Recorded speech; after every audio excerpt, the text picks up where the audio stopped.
Hey, everybody, and welcome to another episode of Eating at a Meeting. If you've followed me for any length of time, you know I've been beating the drum on non-alcoholic beverage options at our events. One, because I don't drink and I want something besides club soda, but we all need them. But at the same time, there are still people who do drink alcohol and wine and beer. And I really want to dive in today to talk about the wine market and introduce you to my two friends, newly introduced friends, Sandy and Cameron Bridger. They are the co-owners of Drink in Raleigh, and it is a small wine shop on Glenwood Avenue, very cute, and they call themselves the Somm, which is Sandy, and the Mom. And Sandy runs the nonprofit by day and Drink by night, curating the relationships with growers, the whole experience side. She comes at wine through food, the people, and what makes the table feel good. And then Cameron, the Somm, is the sommelier, the one who can tell you exactly what's happening in your glass and why a wine does what it does with food. I'm so excited to bring you two here to the show. Welcome.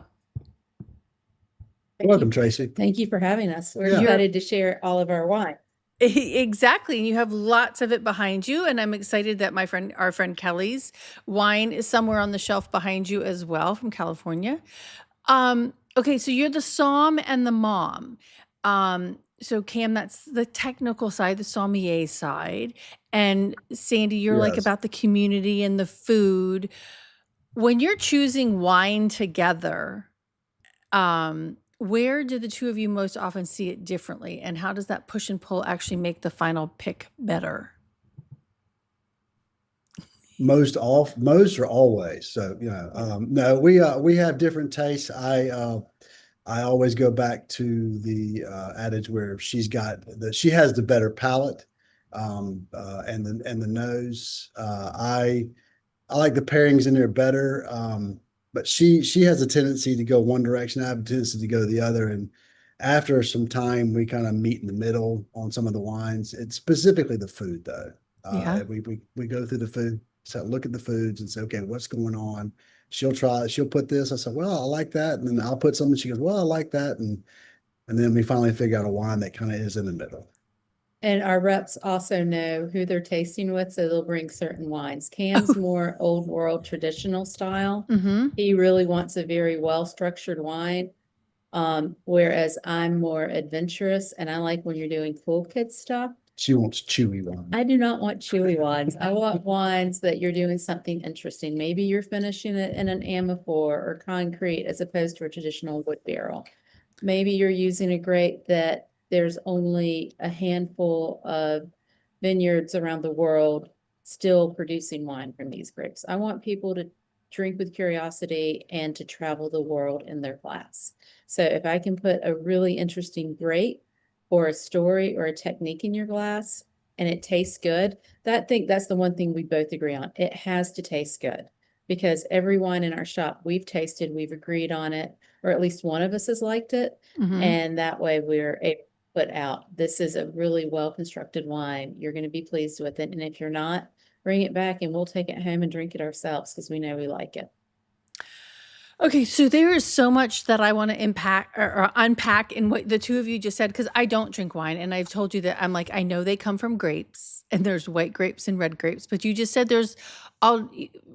emphasize that there's all kinds of different kinds of grapes that wine is produced from. So can you get into a little bit of that for the novice person like me? What does that mean?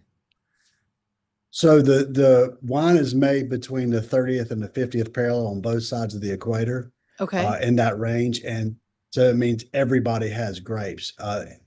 All 50 states in the US make wine. Okay. It just depends on what's local to that area. Like here, up in the mountains, we have an AVA here, which is a viticultural area, that they grow wines that are current to North Carolina, Muscat, and they have other wines up there, Pinotage they make up there. But to get a cab or a strong Pinot to grow in North Carolina, it just doesn't do it. It's not Okay. made for here. So every region has their own grapes. If you go to South America, or you even go to like in Argentina or Brazil, you're going to get different grapes down there that don't like Malbec. And out of South America is different tasting than Malbec out of France. It's just the terroir and the environment that brings out the grape, the characteristics of the grape. And So, if you want to talk about a lot Go- of grapes, Italy in of itself has over 10,000 varietals. what? So that's 10,000 Yeah. different grapes. That's just Italy. So we always laugh when Wow. you're looking at an Italian wine and we're like, hey, what variety is it? And they'll be like something we've never heard I of. think We're like, that's like that. They just made that grape up yesterday because that wasn't. No, it's a grape in Italy. Well, and are people like merging grapes like they're merging poodles and doodle, making doodles? Yes, you'll get clones. If you're going down that route, you can bring in clones. So they'll have clones of Burgundy wines in California, Okay. and they'll use those vines. But yes, but there's always if you want to see the ultimate doodle, that would be Sauvignon Blanc, Cabernet Sauvignon, because Okay. its father was Cab Franc and its mom, or it could go either way, was Sauvignon Blanc. And they merged them together to form the grape Sauvignon Blanc. Cabernet Sauvignon Yeah. Oh, is Cab wow. Franc and Cab, Sauvignon. yeah, see, I'll get the story right and he'll get the grape right. That's why it works out so. And it changes. It Yeah. changes as the grapes come over. Like you have Zinfandel Okay. in California. Everybody's heard of Zinfandel in California. Well, Mhm. if you go to Italy, it's called Primitivo. And then from there in Croatia, was it Trip trap. Dribidrab? Uh, And that was the mother of all of it. that was the mother where it started. And Oh, interesting. we can go that weird. That's a long, like I said, the rabbit hole goes as deep as you want to go on all lines. Well, okay, and then, yeah, I don't know where I want to go with it all. It's so interesting, and I know the soil, because I can't say that word correctly, but the soil Terroir. terroir. Thank you. The soil in South America compared to North Carolina or Virginia or California and France, it's all different. I mean, what people are putting Yes. into the soils to help the grapes grow, or the weather conditions, etc. It's that they try. So most of the winemakers try to not add to the soil. Okay. They use the soil like you get the clay or you get the chalk, Hmm. uh, those items that are characteristics for that area. You don't want to take away from that and you don't want to add to it. What you basically want to do on your grapes to get is almost kill them. You want to Okay. starve them so much that just enough to barely keep them on life support. So they go deep, they pull the nutrients out, they go up for that water, and you don't want them to ripen too fast or too slow. You have to find that happy medium. It's kind of like putting your car on autopilot. You get there, but other Hmm. things change. You have to keep changing. And I think I'm going to clarify when Cam talks about this, it's winemakers that we work with Hmm. that are small producers that have True, that true. ability. When we're talking about a lot of the wine producers you see on your big restaurant lists that are making 3 million cases, they don't have the luxury of showcasing a terroir or a region or an area. They are going after consistency, however they get there. Okay. You're never going to find grapes for 3 million cases in one area. It's just Okay. not going to happen. So when we're talking about people that cultivate within the vineyard, a lot of the winemaking is done during the growing season. There's a lot of decisions that are made. How much of the leaf cover do you pull off? How many grapes do you drop? How intense are we going to get the juice in the grape? When are we going to pick it? How sweet will we let it go? Those are decisions that are made before it ever gets into the crush room. And Okay. that will change how your wine comes out. There's a real science behind it all, which I didn't not think, Oh, but big time. yeah, big time. Yeah. And then You Sandy, would you mentioned think, something about cement versus barrel, yeah, okay. So wine has been around since before biblical times. They just when they just found Amaphor, a jar of it, and it still had, it was a little dry, but they were able to get wine out of it. And so wine has always been part of, 10,000 BC. yeah, part of our Wow. culture. Right. And it's something that, you know, many years water was not safe to drink. So you would ferment water, and I mean, you would ferment beer and wine, and that would be what you used to drink because it didn't have bacteria in it. So this has always been a cultural thing through humanity. That goes back to the whether in wine there is wisdom, in beer there is truth, in water there is bacteria. So thinking of it that way, Yeah. he's pulled me off a lot. What was I talking about? Wine, culture, You mentioned the bacteria, but yeah, The traditions of it and the how traditions it of it, yeah. changes over time. yeah, but the traditions change. So there are so many different ways that you can finish a wine. And in different places in the world, they may not have, like, say, if we were doing Greek wine, they may not have the trees that you would have had in a French forest or an English forest. So they would make amphors out of stone or out of clay. And that's how the big barrels that you would see out Mhm. in the Mediterranean. And that's how they were finishing. And obviously, wine, as it's aging, it's leaching certain things out of the material it's held in. So that's where you're getting the roundness or the toasty notes from an oak barrel, or you're getting more minerality if it's being put in a stone vessel.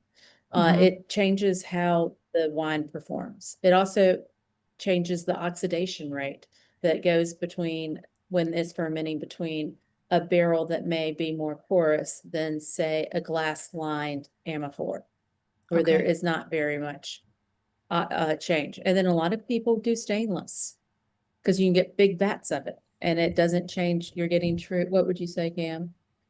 You got this. I got this, yeah. But You're I mean, I personally generally do not like things finished in stainless, and Cam will tell me because I'll be like, I taste the stain, I taste a penny, I taste something in it when we're tasting it. He's a little bit more generous with it. Okay, so since we're going very technical there, Cam, pairing, and Sandy, you mentioned something to me the other day, pairing to mask a flavor, pairing wines with food. What's actually happening in the glass in each case when you're thinking about pairing it with something? Did I make sense in that? I mean, walk us through a real example of a wine you use to soften a dish or one you can use to amplify it. That's a So Somm question, for right? amplifying, yeah. So for amplifying a dish, I mean, it's really not so much amplifying it, is it you just want it. Think of you have a dish and you have a wine, and it's a symphony tuning up. They Mhm. sound good, they're good, they're both good together, but when they're all in unison when they open the act, it just flows. And that's what we try to go through with the wines. Um, Specifically, you don't want to pair the wrong wine with the food. Okay. You don't want red wine and fish, which you can. I mean, you can actually have red wine and tuna. It's a Pinot and a tuna is magnificent. But you don't want to put a big heavy cab with a piece of fish, unless it has some sauce that just requires it. There are things out there like that. Like there's a way to pair Chardonnay with steak. And Okay, it's a now beautiful pairing. why is that? Why don't I want to put red wine with fish? So the tannins will counteract with the enzymes in the fish, and it doesn't taste pleasant. Okay. Have you ever heard the adage, everybody like, and again, there's always the one off, there's the fringe. Everybody wants, have Valentine's Day, chocolate and red wine, and Right. everybody wants chocolate and Cabernet. They're not, for me personally, they're not good together because they make the wine taste metallic, and Okay. that's not a good flavor for me. Some people would prefer it, and that's fine. For me, I'm not that way. I would go with something. If you're eating something sweet, you want it to be equally sweet. If you're having a piece of pie or cake or something of that nature, you want something with a sweetness to it. Off dry Riesling, or a Sauterne or something like that. Just depending on, you don't want it to be oversweet or Mhm. undersweet. You want it to be just. And it's hard to do that. And you'll fail more times starting out than you'll get it right. What's your favorite pairing right now? My favorite pairing, well, it's summertime. So anything on the barbecue and Zinfandel. I mean, that's Okay. just it's All it's right. the barbecue wine. I mean, it's got the cherry notes. It's got those deep, rich notes in there, or good heavy Pinot with the cherry and barbecue. It's just they go. There's in North Carolina they make barbecue with cheer wine. I don't like cheer wine, but when Mhm. you put it with barbecue, there's no better pairing because it has the right qualities that goes with the smoked meats. Same And things with the wine. don't mix cheer wine with Fresca and tell me that's a mocktail, because that's just soda. And somebody did do Oh, and somebody did No, that and said, oh, "Here's our mocktail." I'm like, "No." I think, I think that you don't have to have alcohol to have a lovely mocktail. I think that's just a lazy way to go. I think Mhm. that making non-alcoholic beverages, you've seen some of the stuff we actually do Mhm. carry here because we have friends that are living the sober life. I think that you should be just as thoughtful with what you're handing someone that's choosing not to indulge in alcohol as you would a beautiful bottle of wine. Mhm. I 100% agree. Now I wanna go back to the grill because you could have a big green egg. You could have a charbroil, which is what we have because it's just 2 of us here. I mean, and that make because then or you're gonna so you've got charcoal, you've got gas, there's all kinds of things that could also impact what you're cooking, and then would that impact what kind of wine you wanna put with it too? oh, most definitely, Yeah. most definitely. And he won't say it, but he's got every one of them. He loves to grill. So we've got the big bag. Uh-huh. We make pizzas on it. He can talk about what he likes to pair with pizza because most people want a Lambrusco. They're like, here, it's Italian. Let's do an Lambrusco with pizza. That's a really It's very easy good. Yeah, pairing, but what would you say would be? it's a layup. I mean, uh it depends on what kind of pizza you're having. Mhm. I like the Sangiovese we have, a white Sangiovese with pizza. It just depends on what type are you having a white pizza or you having a heavy meat pizza. With I mean, tomato sauce and yeah, the acids, yeah. yeah. I mean, Mhm. Lambrusco is a layup. It's like is the old adage, within the Somm world. If you don't know what to pair with something, champagne. That's the Oh, cheat code. okay. Champagne goes with everything. Okay. Which I was gonna say champagne and Lay's potato chips are my favorite pairing right now. Champagne and fried chicken's awesome. Yeah. Okay. It doesn't That's always have to be a highbrow food to go with a really nice bottle. okay. That's good to know. I mean, because when you're and one of the things that you said to me as well, Sandy, was that, and I think I promoted this session on it, is that it should be, and Cam, you alluded to this too. It's an aspect of the menu. It's not something that should just be discarded and say, "Hey, I'm going to put this wine out." It's another ingredient in that experience, in that meal. And, if Absolutely. go ahead. No, no, absolutely. I Yeah. think that so many people think of wine as an alcoholic beverage and Mhm. not as something that should be on your grocery list. You shouldn't cook with a wine that you wouldn't drink. A lot of people are like, I don't like this wine, let's pour it in my sauce. If you don't like it in your glass, why do you think if you cook it down and make the flavors more intense that you're going to suddenly fall in love with it? You're Well, not. that's a good point. Um, I I think that teaching our children from a young age that wine is to be enjoyed among friends and savored and not to engage in binge drinking. I think seeing that at home really showcases them the responsible way to deal with alcohol as they get older. And pairing your meal or picking a wine that just enhances the experience. All of us, we all long for connection and we all want to have savor our meal and a glass of wine with our friends and family and keep the conversation going.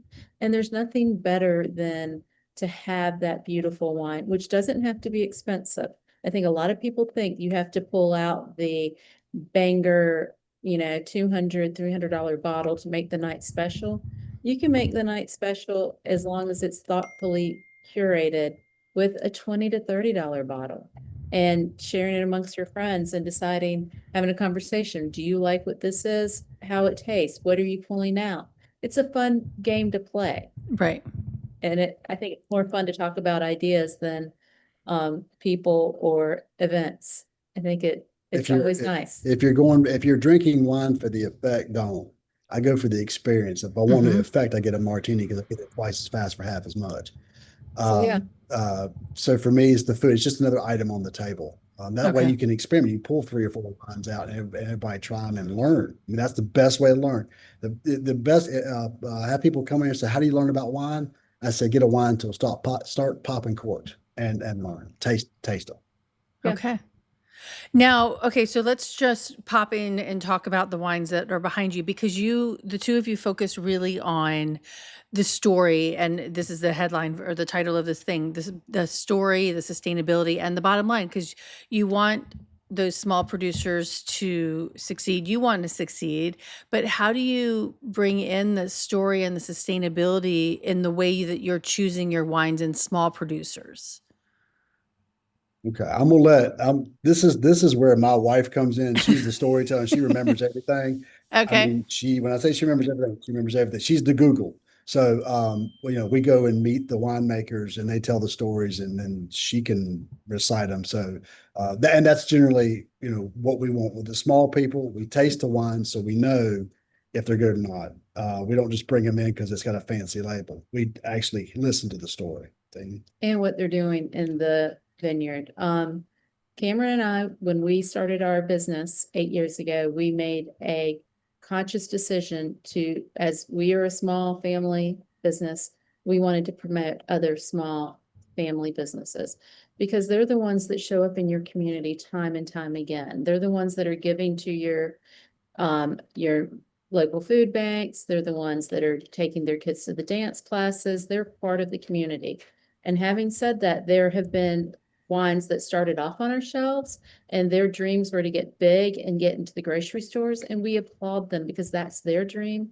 But once they make that, we just clear their space off. We'll drink their wine still, but we'll clear it off for another small production wine that we have to hand sell. And because of having to hand sell it, we're completely invested in every story or every bottle that's on the back of our shelf. We, of course, like many of us, we all have our favorites. A lot of ours we have one favorite that's out of Italy, Nicola Bascardo. We love him. We love his wines. Every time he's in town, we're hanging out, talking. We have favorite winemakers in California and Oregon. A lot of them you'll see us do events with, like Mikey Kobler and Tony Lombardi. Tony and I really linked up together on both of us being mental health advocates. Mhm. And that's what you'll see. We choose to use our platform in wine and food to continue the conversation about mental health, especially around our young people. They were heavily affected, and it's not a conversation that most people want to have Mhm. until you have to have it. Right. So continuing that conversation. But in having these friendships that we have really, It's gone beyond wine. yeah, I Okay. mean, and life experiences and stuff.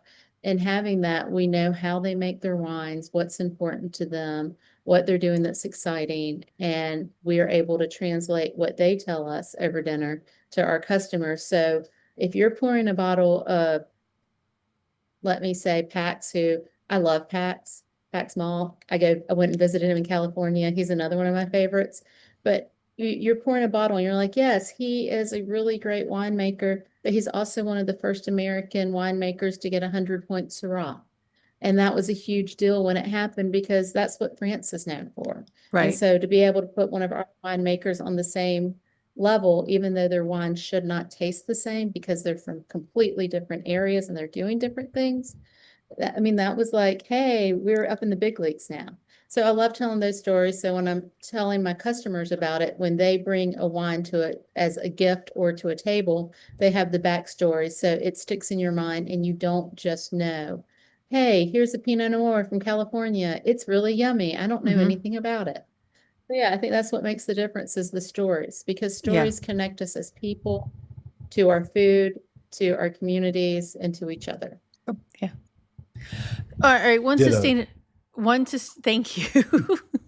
One sustainability question that I think I sent to you all this morning too is that I saw an inquiry about how if the fires are impacting wine vineyards and things. Have you seen that impact and how, I mean, global warming, right? In general, I mean, how is that impacting? Does the wine, do the fires change the texture of of Yes. the Yes. taste of the grape? Well, they shouldn't, because if they're tainted, they should be dropped. Well, so here's, and so again, we deal with a lot of the smaller batches and the Right. smaller vineyards, so they don't make a lot of it. And a lot of the ones we get, especially out of California, they're ageable.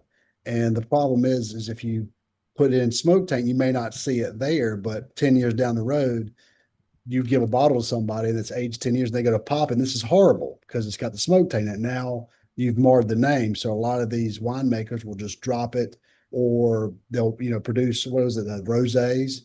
Because they don't spend as Because much. they won't spend a lot of time, and you can risk it, that it won't have smoke taint, or they just sell off the fruit to whatever is to be made into, what is that? Mass produced. Mass produced wines that are full of sugar, and they send them out, they're drank, within the year. And that's where I think we touched on it earlier. When you have the mass produced wines, they do a lot more to the wines Mm-hmm. that can mask it. They strip a Okay. lot of the things that they find undesirable and then add back in Mega purple, mega purple, mega red, and then caramel, yellow to get your Chapel- buttery color, chapelization. which is the addition of sugar. Everybody says wine has sugar. Well, some do, some have natural fruit sugar. Mm-hmm. Others have really a lot of sugar, because we as Americans and we as people, we love the taste of sugar. And you give a big sugary wine and they're Right. like, oh, this tastes so good. And then the next day you wake up and you have a horrible hangover, your head hurts, your stomach is sour. We've actually gotten to the point, if we drink one of those, even a couple of sips of it, we can tell what's been done to it, because we start feeling You bad. get a headache really pretty Yeah. quick. You can go to the grocery stores, or you can go places, you can buy the mass produced wine. It tastes good. Mm-hmm. It tastes great, but you're going to pay for it. In as you get headaches. older, Yeah. it's going to pay for it harder and harder. Yeah. Oh, and not just that, but I mean, not great for your system overall. The Okay. impurities that go into it are not good for you. It's chemicals. Yeah. Mm-hmm. I mean, that's why Cameron and I focus a lot on small producers that have regenerative growth, biodynamic, organic, all of these. If you don't want it in your food, why would you want it in your wine? Right. Right. Okay. That it's so there's so much behind this. This is so much fun. Clear as mud. Exactly, clear as mud for sure. Okay, so talking about what if you're not serving food at an event? So my listeners are event professionals, right? They could be event planners or they could be hoteliers. If I'm not going to serve food at my reception, which you should, because people need to make sure that they're consuming some food while they're drinking. But what makes a wine like that would be, which style should a planner be careful about pouring at a reception with no food attached? High alcohol. High alcohol. Yeah, I would stay more on, and it's more expensive, but I would stay the low alcohol, mostly overseas. You can find some here, but like in France, their range is much lower, set lower than our ranges here. We'll have stuff like a high alcohol here could be 16%, 15 and a half, 16%, Mm-hmm. where their high range is like 13. Okay. And 11 to 13 people, good range for a French wine. I mean, they range higher than that, of course, but that's a good, high end range for them. And I think if you're looking for a budget wine, for an event, especially if you're not tied to a wine list that's already existing, Mm-hmm. you can find a lot of budget-friendly options in South Africa, Big in time. your world, in Chile, Argentina. There are producers that are making Chardonnays, Cabernet, Sauvignons, names that people recognize. I think that's the other thing that you run into, is that people were going to always say, I want a Cab, I want a Sauvignon Blanc, Right. and I want a Rosé. Most Mhm. people have a misconstrued idea of what Chardonnay is supposed to taste like. They think it's like a big butter bomb or a big oak board. Depends on where it's from. And that can be very true. That was our grandparents' Chardonnay from the 70s, but the Chardonnays from all around the world are much more subtle and well crafted because they show the terroir of where they're growing. A Mhm. Chablis from Burgundy is a beautiful thing, as is, what are the other I love Burgundies. I love California and Burgundy. Yeah, so you also have to look at the time of you're doing an event. I mean, you don't want a Okay. big, heavy red wine in the summer. I mean, you can, you just gotta chill it to make it drinkable, but in the wintertime, you don't, the lighter wines in the wintertime are not always the best. So it just depends on, Yeah. it depends on where your event is and what you're Okay. doing. And then, make sure you serve lots of water. Right, because if you're looking for a higher alcohol wine, then you need to make sure you've got People stay non-alcoholic. hydrated, Yeah, yeah. you need to stay hydrated for sure. Okay, so when you're how a lot of people are going when you go to a hotel, you've got a curated wine list already. How do you and for somebody who doesn't drink, me, and I don't know, I need to come and learn a lot more from you all. How am I picking that wine to go with that? Because majority of now I'm trying to think of looking at menus, hotel catering menus and convention center catering menus. I'm like, I don't really see pairings shown with those dishes, right? It's on separate pages, like pages apart. How do I pick that? And especially looking at it from the perspective that you all bring to the table of these, you know, global, locally, drink globally, buy locally. Like if I'm looking for a small producer, how do I know that? And how can I talk to a beverage director about that?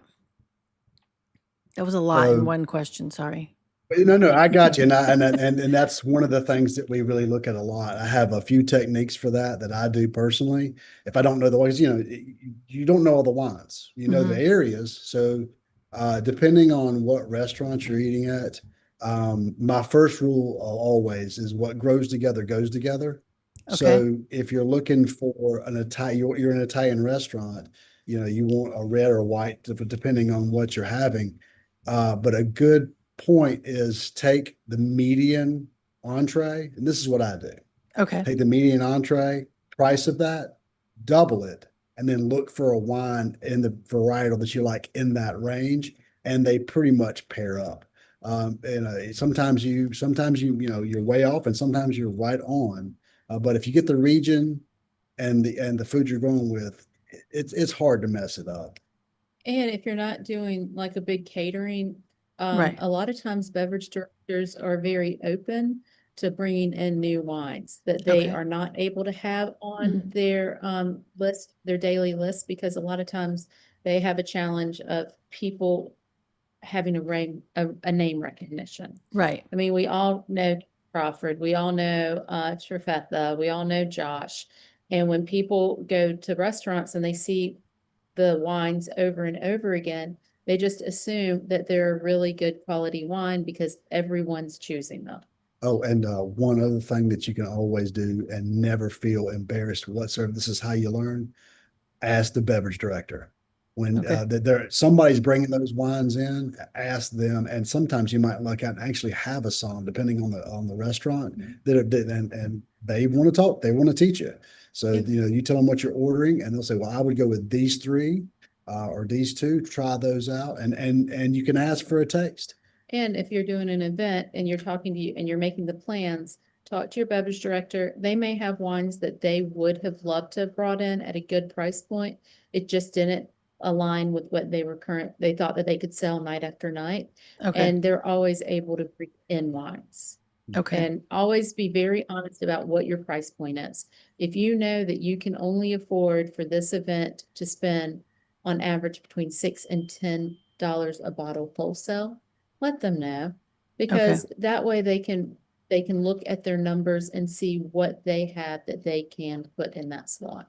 And there's Okay. beautiful, beautiful South African wines that hit that price point. We keep Okay. them because we do a lot of private charity events, Uh-huh. and we keep those line for our people that are like, hey, we're doing this talk. Can you hit this level? Yes, we have wines that are perfect for banquet, but we wouldn't really necessarily keep on our shelves at all the time. Okay. So yeah, So that's good to know because and I think a lot of planners, and I'm gonna throw myself in there. It's like, okay, here's my beverage list that's on this 25-page menu, right? I can only assume that I can bring in those, but we have to have those conversations and bring that beverage director into that to say, hey, and maybe you do have a sommelier on property, that can talk about it and bring that, add another flavor. So yeah, I really wish they would show the pairings of what would I serve with these different dishes that I'm offering you, right? There, So go ahead. for learning, and Hmm. I don't know if we can, well, if we're supposed to plug people or not, but when I was coming in learning this stuff, I had a dear friend of mine at the Angus Barn that brought me over and said, if you're going to open up a wine shop, you need to come to my class. And so I went to his class started out for there about 6 months and then moved on to the Somm Network. But there was a book out there. Do we have it here? which one? One. Madeline, yeah. So when you're looking for something easy, it's right there on that third shelf. If you're looking for something to read to intro, that's Mhm. very simple to read. Madeline Puckett, Okay. The Wine Folly, is if you're going to start. I mean, you can see, you know, all the Yep. notes that I have. Uh-huh. I mean, she describes it very easy, and you Okay. can go through and she tells you about all the areas and the blends. This, for most people, is really all you need.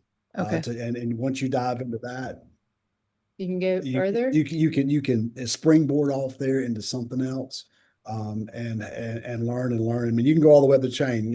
It's Raleigh, Windows in the World, and then go if you decide you want to geek out and love it. You can go get the Wine Bible, which I use it to go to sleep because I get through a paragraph. It's hard. It's this, but if you can master that, you're up there with the masters. And we keep all of these books on our shelves over here so our clients can come and look and Oh, cool. educate themselves. They can Mhm. pull them off, look through them while they're having a glass of wine. Yeah, we really want people to be curious about wine. Right. It's fun. Well, yeah, and I think it can be because based on all the types of grapes and where it comes from in the world, I think that's so intriguing. I want to go back to you saying that your beverage director can get something in. Does it also depend on distributors? Like, can everybody? Yes. Because you have to like North Carolina versus Maryland and the just different kinds of distributors you have in each state. Yeah, North Carolina is a triple tier state. It's so much fun. Well, yes. She'll go on. She'll give you 20 minutes on that one.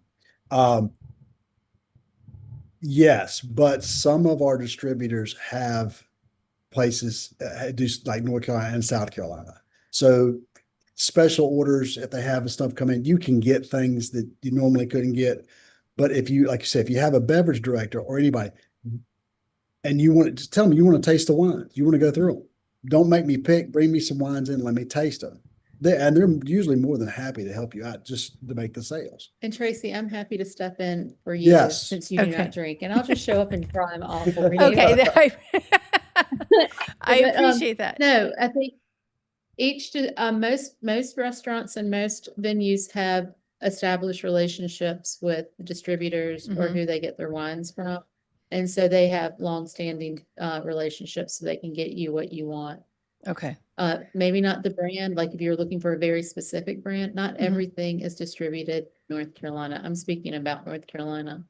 Yeah. We have friends that are one of our favorite winemakers in Oregon, Will Hamilton. He only distributes outside of Oregon to Colorado and North Carolina. So Okay. you really have to go there to see his wines or come here. But there's so many different varietals across the board that if you can say, I want a Taval, you can probably get 50 different kinds of Taval in North Carolina alone. Wow. Okay. So if the small producers, they might be pick and choose where they're going to go, what states, like you just said, Colorado and North Carolina, Yes. and because they're not mass distributing it to like the Publix and the whole food, No. Yeah. Okay. When we talk about small producers, some of our Will Hamilton, the one I just spoke about, he's a violin. He has 50 cases of wine. Okay. So we're talking small production, Right. and Forlorn Hope is another one that does very small production like that. Okay. And your grocery store, now think about your grocery stores like Publix and Wegmans and all that, they have federal licenses. So Okay. they can get everything from everywhere. And it's Okay. all out of New York. So we don't have that. As Sandy was saying, we have the triple tier. We're allowed to buy what they'll tell us we can buy. Okay.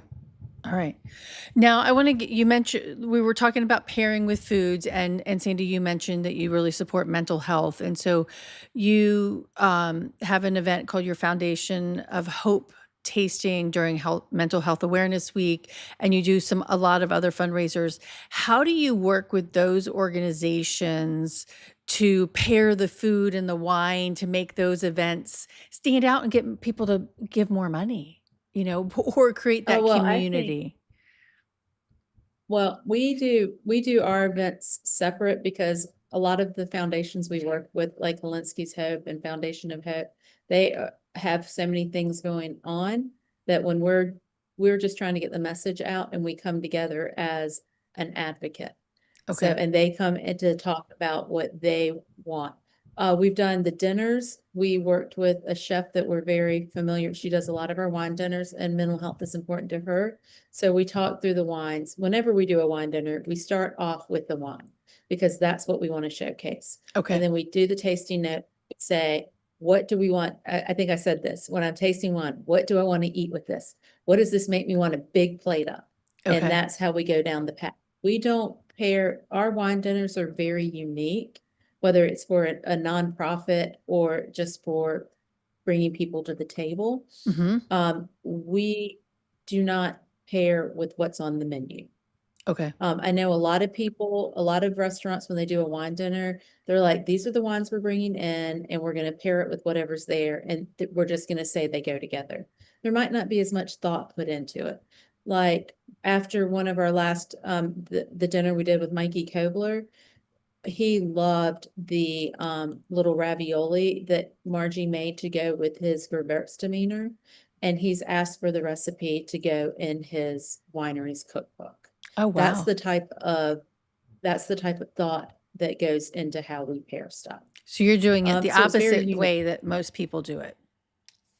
Yeah, most people do it. Hey, we're at a restaurant. What do you have? Let's see what slots in there. That's not what we're gonna do, because we really want you to think about why they're paired together and what plays well together, like, and what's a surprising pairing. We love surprise pairings. I will tell you this real quick that we don't do this for the money. We do it because I mean the money's nice, but it's a lot of fun to do this. And you ever heard the term "you got a bee in your bonnet"? Yes. That's what happened to us back in our 20s when we went to a restaurant and we actually both asked, okay, how do we pair this? And we were told by the restaurant, oh, just do what I tell you to do. Don't worry about it. I know what I'm doing. I'm like, that's not what I wanted to know. I want to know how you're doing this. And that kind of set us off like, okay, we'll go figure it ourselves.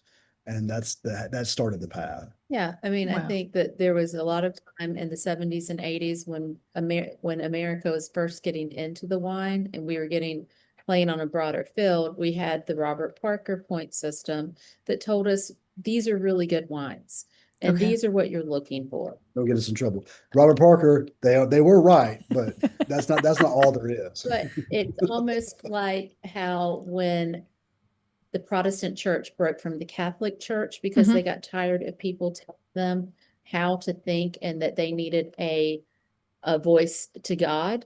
We kind of feel like we don't need to have our voice, someone telling us what to like in the bottle. We want to Okay. discover that ourselves. We want to have the conversation where I taste, we have a wine that we tried once that had a camphor note in it. A lot of eucalyptus, a lot of Australian wines. I said, it tastes like Vicks Vapor Rub. It smells like Vicks Vapor Rub. And someone said, that's wrong. That's camphor. And we were so lucky because we were in our early 30s. A, a wine sommelier who is also one of our reps but he wasn't then because we were still babies in the wine industry. And he goes, "You're right. It doesn't matter what words you put with it. Wine and smells, they go up and they unlock. Unique to the individual. They unlock your memory. So what someone else might think of as Vicks Vapor Rub could be camphor or mothballs from when they were at their grandparents' hunting camp. Neither Mhm. are wrong. It what you're referencing. And it's always interesting when I'm here with, we all have the same glass of wine and we smell it and people are coming out with completely different notes. I remember one of my transformational tasting moments was when I tasted my first lapel Cabernet Sauvignon. And I tasted it, I smelled it and tasted it, and it took me back to being 9 years old at my grandparents' farm, their house in New Hampshire, and they had a wild blackberry bush, and that's Mhm. what us children would eat. We'd go pull off the warm blackberries and gobble them. And that particular Cabernet Sauvignon had those notes, and it took me back to that moment as a child. Did you Wow. chase the chickens there too? We got that. He's got stories. He thinks I have all the stories. He's telling all the hidden stories. But I mean, and I think that's what wine and food can do. It can take you back to a core memory or a core place. Mhm. So yeah. That's it. So Yeah. it's about the experience, not the effect. No, I like that. I like that. And I think I want to end on that, but I do have some rapid fire questions for you. One All right. wine everyone should try at least once. The Somm's pick and the Mom's pick. One wine that everyone should try at least once. Mhm. That's I can Penfolds Grange. Okay. Can we Yeah, get it at your Penfolds shop? Grange. Yes, you can. And it is, you only, for me, it's a bucket list. A friend of mine introduced me to it. You got to put some age on it, but it is, I could have 100 glasses of red wine. I could smell them all. I would have no idea what most of them were, but if I smelled that one, I was like, that's Penfolds Grange. I know that. Okay. It's just a one. Sandy. And mine's going to be the one in your next glass, because I think you should never limit yourself to any one wine. Okay. I like that. His facial expression is No, funny. no, I mean, that's a question we always get. What's your favorite wine? It's like the one Mhm. that's in my glass because I'm experienced and others. Right. So But we all have our comfort wines. For Right. me, if Yeah. I'm really, really upset, I will tell you, if I get some upsetting news or a friend gets upsetting news, my go-to in the winter was always Pax's Alta Nore Gamay. Mhm. That because it felt like a warm hug in your Okay. glass. That was my go-to sad wine. It could be a happy one, but it makes you feel better. I love a Lombardi Shardy. I if think Pax sees this, he's going to send you flowers. he is not going to send me flowers. He's going to be like, "That's right, that's right." Pax does not send anybody flowers. Pax is Pax. He is very unique. But I love a Lombardi Shardy and I love Kobler's Reverse Demeanor. Those are Okay. my favorite. And Will Hamilton's, I really love his First Man Rosé. There's very little of it made.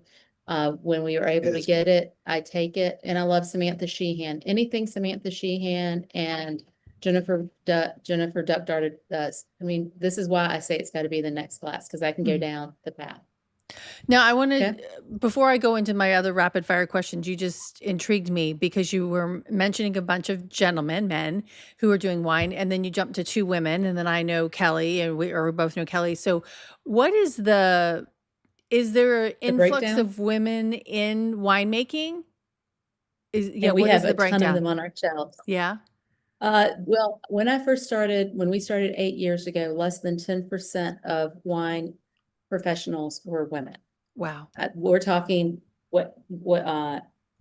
marketing, winemakers, brand managers. That was what the breakdown was. Wine traditionally has been a very patriarchal field. Now, having said that, I know I didn't mention a lot of female winemakers because I guess I just get used to everybody knowing that drink is very female forward. We love our female winemakers. We love Samantha Sheehan, Jennifer Reinhardt, Samantha Torres out of Pentos, Anna Perrant. You can walk down our shelves.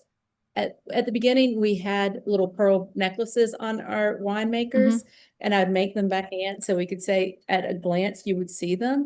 But then we ended up getting so many female winemakers in here that they were all pretty much with pearls. So Awesome. we stopped making, and I wanted to make that not like a niche thing. We also got beyond like not showcasing women winemakers during Women History Month or African American winemakers. We want people on our shelves all year round, and we want them there because their wines are good and for what they're doing, not because of gender or race or anything else. I love that. Our unifying thing that I would say is it has to be good. So That's yeah, awesome. Okay. but I do think the numbers are going up, which Okay. is a good thing. Perfect. Chill the red, yes or no? Yes. Okay. Corkscrew or screw cap? Yeah. Yeah, both. So yes, the strides they've made for sealing up bottles now, just don't poo-poo a wine because it's got a screw top. There are excellent wines with screw tops. They're not the most aging. They can age, but if you want a good wine that's going to age, 10, 15, 20 years, I still go with the cork just because it's traditional. But the what is that? The glass tops that they have now. Mhm. But we also have seen a lot of people going away from corks because they don't want to risk the Contamination. contamination and Right, getting okay. a corked bottle of wine. Mhm. I think it was a lot easier when you could say, The TCA. that you could say, oh, if it's a corkscrew bottle, it's a cheaper bottle. But it's also, you've got your recycling aspect of it. Mhm. Nowadays, when you have the tops that are screw top, you can pull them off and you can recycle them. I think people are being more thoughtful about what our resources are. I love that. Thank you. All right. Finish this sentence. Every meal should. Have a wine. Be The wine is not just for the effect. I mean, in France and other places, they have wines at every meal. You're not, going for the effect. It's just, it enhances the meal. Every meal should be shared. Love that. I think if you're able to share your meal, then I think that that's what brings an extra level to what you're doing. Love that. Well, thank you both. I'm so excited to have you on the show. How does everybody get in touch with you? We're on Instagram. We have a website. Drink Raleigh. Just type in Drink Raleigh and it will Okay. pop up. Okay. Awesome. We're Well, super and excited. if you're coming through Raleigh, stop by, and they're downtown Raleigh. Cute little part of town. Look for the building with the big peacock painted on it. That is us. Yes, I noticed that the other day. Yes, that was very pretty. Well, thank you both so much for joining me today. I learned a lot, and there's so much more to learn about wine. And Cam, thank you for going through the sommelier program to be able to do that. And Sandy, I love your approach of why wine helps us bring us all together. So thank you so much for that. Everybody, I hope you Tracy, learned. thank you for thinking of it. Oh, you're welcome. Yeah, and I come to Raleigh to fly out all the time, so I will stop by and say hello. And I'll be there for football games this fall. Sandy, we'll go to NC State football games together. So yes. Okay. All right, go Pack. Yes, exactly. Everybody, thank you so much for tuning in. Let me know what you learned. Tell me what your worst wine that you've ever had or your best wine is. And maybe Cam can give you and Sandy can give you an alternative to that. So until next time, stay safe and eat well. And you two stay on with me for just a second. Thanks.